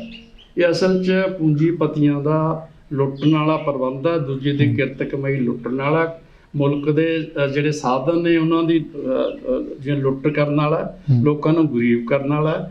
ਇਸ ਕਰਕੇ ਵੀ ਇਹਦਾ ਨਾਂ ਹੈਗਾ ਪੂੰਜੀਪਤੀ, ਪੂੰਜੀਵਾਦੀ ਸਮਾਜ। ਕੋਈ ਵੀ ਪਾਰਟੀ, ਕੋਈ ਵੀ ਆਗੂ ਇਹਦਾ ਨਾਂ ਨਹੀਂ ਲੈਂਦਾ। ਇਹ ਸਰਕਾਰ ਮਾੜੀ ਹੈ, ਮੋਦੀ ਨੇ ਆਹ ਕਰਤਾ, ਉਹ ਕਰਤਾ। ਜਿਹੜੀ ਮੋਦੀ ਤਾਂ ਅਸਲ 'ਚ ਇੱਕ ਤਰ੍ਹਾਂ ਨਾਲ ਉਸ ਸਿਸਟਮ ਦਾ, ਜਿਵੇਂ ਰਾਜਾਸ਼ਾਹੀ 'ਚ ਰਾਜੇ ਦਾ ਹੁਕਮ ਅਧਿਕਾਰ ਸੀ, ਉਹ ਮਾਲਕ ਹੈ ਜ਼ਮੀਨ ਦਾ, ਮਾਲਕ ਉਹਦੇ ਲਈ ਲੁੱਟ ਹੁੰਦੀ ਸੀਗੀ। ਪੂੰਜੀਵਾਦੀ ਸਿਸਟਮ ਰਾਹੀਂ, ਸਰਮਾਏ ਰਾਹੀਂ ਲੁੱਟ ਹੋਣੀ ਹੈ। ਪਾਰਲੀਮੈਂਟ ਜਿਹੜਾ ਸਿਸਟਮ ਹੈ, ਉਸ ਦਾ ਇੱਕ ਤਰ੍ਹਾਂ ਰਾਜ ਕਰਨ ਦੀ ਇੱਕ ਵਿਧੀ ਹੈ, ਇੱਕ ਤਰੀਕਾ ਰਾਜ ਦੀ ਬਜਾਏ ਹੁਣ ਪਾਰਲੀਮੈਂਟ ਕਾਨੂੰਨ ਪਾਸ ਕਰਦੀ ਹੈ। ਅੱਗੇ ਤਾਂ ਰਾਜੇ ਦਾ ਹੁਕਮ ਸੀਗਾ। ਇਸ ਕਰਕੇ ਕਿਹੜੀ ਜਮਾਤ ਦਾ ਰਾਜ ਹੈ ਤਾਂ ਉਹਦੇ ਮੁਤਾਬਕ ਉਹ ਸਿਸਟਮ ਚੱਲੂਗਾ। ਜਿਹੜਾ ਦੁਨੀਆ ਦੀ ਜਿਹੜੀ ਵੰਡ ਹੈ ਜਮਾਤੀ ਤੌਰ ਤੇ, ਇੱਕ ਜਿਹੜੀ ਮਿਹਨਤਕਾਰ ਜਮਾਤ ਹੈ, ਇੱਕ ਜਿਹੜੀ ਮਿਹਨਤ ਨੂੰ ਲੁੱਟਣ ਵਾਲੀ ਜਮਾਤ। ਇਸ ਗੱਲ ਨੂੰ ਕੋਈ ਵਿਖਿਆਨ ਨਹੀਂ ਕਰਦਾ, ਇਸ ਗੱਲ ਦੀ ਕੋਈ ਚਰਚਾ ਨਹੀਂ ਕਰਦਾ। ਇਸ ਰੌਲੇ 'ਚ ਅਸੀਂ ਫਸੇ ਰਹਿੰਦੇ ਹਾਂ। ਸ਼ਾਇਦ ਇਹ ਬਾਦਲ ਦੀ ਗਲਤੀ ਹੈ, ਰਾਜਾ ਗਲਤ ਹੈ, ਜਾਂ ਮੋਦੀ ਗਲਤ ਹੈ। ਮੇਰੇ ਵੱਲ ਸਾਰੀਆਂ ਚੀਜ਼ਾਂ ਨੇ ਜਿਹੜੇ ਇਹ ਸਾਨੂੰ ਉਸ ਗੱਲ ਤੇ ਅਸੀਂ ਨਿਸ਼ਾਨਾ ਨਹੀਂ ਮਾਰਦੇ। ਇਹ ਕਾਰਪੋਰੇਟ ਸੈਕਟਰ ਦੀ ਸਰਕਾਰ ਹੈ। ਇਹਨਾਂ ਨੇ ਜਦੋਂ ਸੰਕਟ ਆ ਜੇ ਨਾ, ਕਾਰਪੋਰੇਟ ਸੈਕਟਰ ਦਾ ਮਤਲਬ ਕੁਝ ਵਿਅਕਤੀਆਂ ਦਾ ਰਾਜ, ਜਾਨੀ ਵਿਅਕਤੀ ਦਾ ਮਤਲਬ ਵੀ ਉੱਥੇ ਤਾਨਾਸ਼ਾਹ ਹੋਊਗਾ। ਹਿਟਲਰ ਇਸ ਕਰਕੇ ਤਾਨਾਸ਼ਾਹ ਬਣਿਆ ਕਿਉਂਕਿ ਉਹ ਜਿਹੜਾ ਉਹਦਾ ਪੂੰਜੀਪਤੀ ਵਰਗ ਸੀਗਾ, ਉਹਨੇ ਸਾਰੇ ਕਾਸੇ ਨੂੰ ਸੰਗੋਲ ਲਿਆ ਸੀਗਾ। ਇੱਕ ਬੰਦੇ ਦਾ ਹੁਕਮ ਚੱਲੇ, ਬਿਲਕੁਲ, ਜਦ ਇੱਕ ਬੰਦੇ ਦੀ ਜੋ ਮੂੰਹ ਚੋਂ ਨਿਕਲ ਗਿਆ, ਇਸ ਕੰਦੋਂ ਨੇ ਸਿਸਟਮ ਕ੍ਰੀਏਟ ਕਰ ਲਿਆ। ਤਾਂ ਐਵੇਂ ਆਪਣੇ ਹਿੰਦੂਆਂ ਦੀ ਵੋਟਾਂ ਦੇ ਸਿਰ ਤੇ, ਮੈਜੋਰਟੀ ਹਿੰਦੂ ਦੇ ਵੋਟ ਦੇ ਸਿਰ ਤੇ ਇੱਕ ਬੰਦਾ ਏਡੀ ਵੱਡੀ ਮੈਜੋਰਟੀ ਜਿੱਤਦਾ, ਤਾਂ ਉਹ ਸਮਝਦਾ ਵੀ ਮੈਂ ਹੁਣ ਇੱਕ ਮੁਲਕ, ਇੱਕ ਦੇਸ਼, ਇੱਕ ਭਾਸ਼ਾ, ਜਿਹੜਾ ਉਹਦਾ ਨਾਰਾ ਇੱਕ ਵਿਅਕਤੀ ਦਾ ਰਾਜ। ਜਿਹੜੀ ਇਸ ਕਰਕੇ ਉਹ ਇੱਕ ਅੱਜ ਦਾ ਜਿਹੜਾ ਇਹ ਪੂੰਜੀਵਾਦੀ ਸਿਸਟਮ ਹੈ, ਤਾਨਾਸ਼ਾਹ, ਇੱਕ ਰਾਜਾਸ਼ਾਹੀ, ਇੱਕ ਵਿਅਕਤੀਗਤ ਰਾਜ ਹੈ। ਇਸ ਕਰਕੇ ਉਹਦੇ ਮੂੰਹੋਂ ਹੀ ਜੋ ਮੋਦੀ ਬੋਲਦਾ ਤਾਂ ਉਵੇਂ ਉਹ ਇੰਪਲੀਮੈਂਟ ਹੁੰਦਾ। ਚਾਹੇ ਥੱਲੇ ਬਿਊਰੋਕ੍ਰੇਸੀ ਆ, ਸਾਰੇ ਉਹਦੇ ਹੇਠੋਂ ਢਾਂਚੇ ਜਿਹੜੇ ਡੈਮੋਕ੍ਰੇਟ ਢਾਂਚੇ ਸੀਗੇ, ਕਿਵੇਂ ਉਹਨੇ ਆਪਣਾ ਖਤਮ ਕੀਤੇ ਨੇ, ਆਪਾਂ ਨੂੰ ਸਭ ਨੂੰ ਪਤਾ। ਤਾਂ ਇਸ ਕਰਕੇ ਵੀ ਇਹਨੂੰ ਸਾਨੂੰ ਚਿੰਤਨ ਕਰਨਾ ਚਾਹੀਦਾ। ਇਹ ਸਿਸਟਮ ਇੰਨਾ ਨਿਕੰਮਾ, ਇੰਨਾ ਨਕਾਰਾ, ਇਹ ਚੱਲਣਾ ਨਹੀਂ ਚਾਹੀਦਾ। ਇਹ ਫੇਲ ਹੋਇਆ ਵਾ ਸਿਸਟਮ ਹੈ, ਇਹਨੂੰ ਅਸੀਂ ਖਤਮ ਕਰੀਏ। ਜੇ ਇਹ ਨਾਰਾ ਕਿੱਧਰੋਂ ਨਹੀਂ ਆ ਰਿਹਾ, ਸਾਨੂੰ ਆਉਣਾ ਚਾਹੀਦਾ। ਨਾਰਾ ਕਿਸਾਨ ਆਗੂ ਵੀ ਨਹੀਂ ਇਹ ਨਾਰਾ ਦਿੰਦੇ, ਉਹ ਵੀ ਬੜਾ ਸੰਕੋਚਮੇ ਰੂਪ 'ਚ ਦਿੰਦੇ ਨੇ। ਤਾਂ ਉਹ ਅਸੀਂ ਜਿਵੇਂ, ਮੇਰਾ ਮਤਲਬ ਸਾਨੂੰ ਇਹ ਕਹਿਣਾ ਚਾਹੀਦਾ ਕਾਲੇ ਕਾਨੂੰਨ ਕਹਿ ਕੇ ਨਹੀਂ ਸਰਦਾ। ਸਾਨੂੰ ਕਹਿਣਾ ਚਾਹੀਦਾ ਇਹ ਸਾਡੀ ਜਿਹੜੀ ਜ਼ਮੀਨ ਹੈ ਅੱਜ ਦੇ ਪਾਰਲੀਮੈਂਟ ਵਿਧੀ ਰਾਹੀਂ, ਪਾਰਲੀਮੈਂਟ ਰਾਜ ਕਰਨ ਦੇ ਢੰਗ ਰਾਹੀਂ ਉਹਨਾਂ ਉੱਥੇ ਕਾਨੂੰਨ ਬਣਾ ਕੇ ਜਿਹੜੇ ਇੱਥੋਂ ਦੇ ਸਰਮਾਇਆਦਾਰਾਂ ਨੂੰ, ਕੁਝ ਵਿਅਕਤੀਆਂ ਨੂੰ ਜ਼ਮੀਨਾਂ ਦਾ ਮਾਲਕ ਬਣਾਇਆ ਜਾ ਰਿਹਾ ਹੈ, ਲੋਕਤੰਤਰਿਕ ਤਰੀਕੇ ਨਾਲ ਲੁੱਟਿਆ ਜਾ ਰਿਹਾ। ਹਾਂ, ਪਾਰਲੀਮੈਂਟ ਸਿਸਟਮ ਰਾਹੀਂ, ਪਾਰਲੀਮੈਂਟ ਸਿਸਟਮ ਤੇ ਹੋਲਡ ਹੈ, ਮੋਨੋਪੋਲੀ ਹੈ ਕੁਝ ਗਰੋਹ ਦੀ।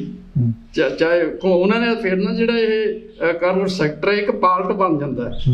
ਜਿਹੜਾ ਸਿਸਟਮ ਹੈ ਵਿਅਕਤੀ ਹੈ ਉਹਦੇ ਲਈ ਸਰਵ ਕਰਦਾ, ਲੋਕਾਂ ਨੂੰ ਭੁੱਲ ਜਾਂਦਾ। ਅੱਛਾ ਗੁਰਮੀਤ ਸਿੰਘ ਜੀ, ਅਖੀਰ 'ਚ ਦੱਸੋ, ਮੈਂ ਉਹੀ ਗੱਲ ਤੇ ਫੇਰ ਆਣਾ ਵੀ ਅੱਜ ਦੇ ਸੰਦਰਭ 'ਚ ਅੱਜ ਵੀ ਕਿਸਾਨਾਂ ਨੂੰ ਜਿਹੜਾ ਮੁਜ਼ਾਹਰਾ ਲਹਿਰ ਵਾਂਗੂ ਅੱਜ ਵੀ ਕਿਤੇ ਨਾ ਕਿਤੇ ਡਰ ਹੈ ਕਿ ਸਾਡੀਆਂ ਜ਼ਮੀਨਾਂ ਨਾ ਖੁੱਸ ਜਾਣ, ਸਾਡੀਆਂ ਜ਼ਮੀਨਾਂ ਦੇ ਕਾਬਜ਼ ਨਾ ਹੋ ਜਾਣ। ਇਹ ਛੋਟਾ ਜਿਹਾ ਜਵਾਬ ਦਿਓ ਇਹਦੇ ਉੱਤੇ, ਕਿਉਂਕਿ ਗੱਲ ਬਹੁਤ ਵੱਡੀ ਆ। ਅਖੀਰ 'ਚ ਇਸ ਤੇ ਜਵਾਬ ਦਿਓ ਫਿਰ ਅਸੀਂ। ਇਹ ਗੱਲ ਬਹੁਤ ਜ਼ਰੂਰੀ ਸਵਾਲ ਹੈ, ਕਿਉਂਕਿ ਅਸਲ 'ਚ ਜਿਹੜੀ ਕਿਸਾਨ ਲਹਿਰ ਦੇ ਉੱਠਣ ਦਾ ਮੁੱਖ ਕਾਰਨ ਇਹ ਹੈ ਉਹਨਾਂ ਨੂੰ, ਕਿਸਾਨਾਂ ਨੂੰ ਇਹ ਸਮਝ ਆ ਗਈ। ਹਾਲਾਂਕਿ ਪੋਲੀਟੀਕਲ ਲੀਡਰਾਂ ਨੂੰ ਨਹੀਂ ਸਮਝ, ਪਿੱਛੇ ਲੱਗਣਗੇ। ਉਹ ਸਮਝ ਆ ਗਈ ਵੀ ਸਾਡੀ ਇਸ ਕਾਨੂੰਨ ਨਾਲ ਜ਼ਮੀਨ ਜਾ ਰਹੀ ਹੈ। ਬਿਲਕੁਲ, ਸਾਡਾ ਜਿਹੜਾ ਰੋਟੀ ਰੋਜੀ ਦਾ ਸਾਧਨ ਜਾ ਰਿਹਾ, ਸਾਡੀ ਆਰਥਿਕਤਾ, ਖੇਤੀ ਆਰਥਿਕਤਾ ਜਾ ਰਹੀ ਹੈ ਕਿਸੇ ਪਾਸੇ। ਇੱਕੋ ਗੱਲ ਪੱਕੀ ਹੈ, ਗੱਲ ਵੀ ਇਹ ਸਹੀ ਹੈ। ਉਹਨਾਂ ਨੂੰ ਇਹ ਜੱਜ ਗਈ, ਸਗੋਂ ਅਸੀਂ ਉਹਦੀਆਂ ਕੁੰਤਰਾਂ ਫੜਦੇ ਹਾਂ। ਉਹਨੇ ਕਿਹੜੀ ਧਾਰਾ, ਕਿਹੜੇ ਨਿਯਮ ਬਣਾਏ ਨੇ, ਕਾਨੂੰਨ ਦੀ ਕਿਹੜੀ ਧਾਰਾ ਗਲਤ ਹੈ, ਕੀ ਧਰਤ ਹੈ, ਉਹਨੂੰ ਦੱਸੋ ਜੀ, ਪਛਾਣੋ ਜੀ। ਸਾਡੀ ਅੱਜ ਦੀ ਕਿਸਾਨ ਮੂਵਮੈਂਟ 'ਚ 2 ਹਫ਼ਤਿਆਂ ਦਾ ਦਿੱਲੀ ਦਾ ਧਰਨਾ ਵੀ ਇਸ ਗੱਲ 'ਚ ਫਸਿਆ ਵਾ। ਜਾਂ ਪੜ੍ਹ ਦਿਓ ਜੀ, ਇਹਨੂੰ ਬਦਲ ਦਿੰਦੇ, ਇਹਨੂੰ ਸੋਧ ਕਰ ਦਿੰਦੇ ਆ। ਜਾਣੀ ਕਿਸਾਨ ਨੂੰ ਗੱਲ ਜੱਜ ਗਈ, ਸੋਧ ਕਰਿਆ ਨਹੀਂ ਸਰਦਾ। ਇਹ ਬਿਲਕੁਲ ਹੀ ਸਾਡੀ ਜ਼ਮੀਨ ਜਾ ਰਹੀ ਹੈ। ਉਹ ਇਸ ਗੱਲ ਨੂੰ ਜਾਣ ਚੁੱਕੇ ਨੇ, ਇਸੇ ਕਰਕੇ ਕਿਸਾਨ ਲੜਨ ਮਰਨ ਲਈ ਤਿਆਰ ਹੈ। ਇਸੇ ਕਰਕੇ ਜਿਹੜੀ ਕਿਸਾਨ ਮੂਵਮੈਂਟ ਆਪਣੇ ਆਪ ਪੈਰਾਂ ਤੇ ਖੜੀ ਹੈ। ਲੀਡਰਸ਼ਿਪ, ਜਥੇਬੰਦੀਆਂ, ਪੋਲੀਟੀਕਲ ਪਾਰਟੀਆਂ ਇਹਦੇ ਪਿੱਛੇ ਨੇ, ਮਜਬੂਰ ਨੇ, ਉਹਦੇ ਪਿੱਛੇ ਨੇ।